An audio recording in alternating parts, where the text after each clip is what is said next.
তিতুমীর কলেজে চলছে ক্লাস বর্জন কর্মসূচি। শিক্ষার্থীরা জানিয়েছেন আজ তারা ক্যাম্পাসের মধ্যেই শান্তিপূর্ণ অবস্থান করবে, কোনো ধরনের রাস্তা অবরোধ বা গণপরিবহন চলাচলে বাধা তৈরি করবে না।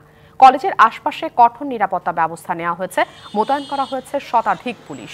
এছাড়া ক্যাম্পাসের সামনে কোনো রকম বিশৃঙ্খলা ছাড়াই যানবাহন চলাচল স্বাভাবিক রয়েছে।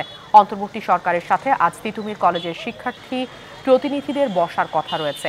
এ বিষয়ে শিক্ষার্থীরা বলেন, আমরা আশাবাদী আমাদের দাবি মেনে নেওয়া হবে।